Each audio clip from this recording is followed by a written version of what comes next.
انا برضو لعبت في جيل صعب جدا، كان عصام عبد العاطي ومحمد الفيومي ومحمد حنفي. فيومي طبعا. يعني بالنسبه للفيومي ده اول واحد استضافني.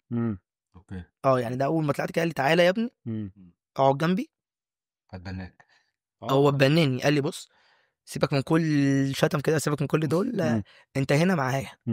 وقال لي محمد العامل لا دولابه يبقى جنبي. سبحان الله. فيومي جدع.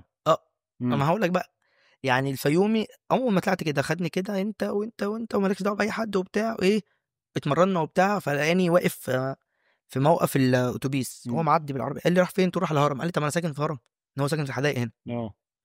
ايه طب لا اركب معايا بقى، ياخد رقمي يكلمني. يعني بجد حد يعني لا جميله جدا لغايه دلوقتي. يعني هو كان لسه معايا اول امبارح.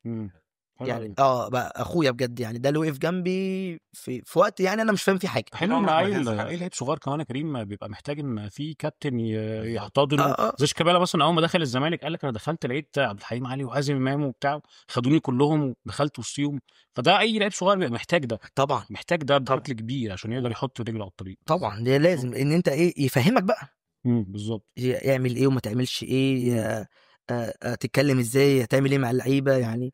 موضوع الشلاليه ده منتشر قوي في الانديه وحاجه دلوقتي يعني عامه منتشر موضوع الشلاليه، ان كل شويه بيحبوا ده وبيكرهوا ده ومش عارف ايه. يا باشا دلوقتي مفيش احترام، مفيش احترام للكبير.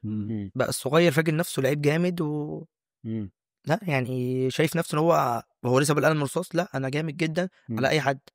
وده غلط، مش صح. هو مش صح انك تبقى الناس ما بتحبكش. لو بأدبك واحترامك واحترام للغير يحبوك، وطول ما انت محبوب طول ما انت هيرفعوك. ده في الحياه عامه الاحترام طبعا فوق اي حاجه. هو فاكر ان الاحترام لا انا همشي باللي الادب، ما ينفعش. في وقت كده ممكن يجوا عليك كلهم.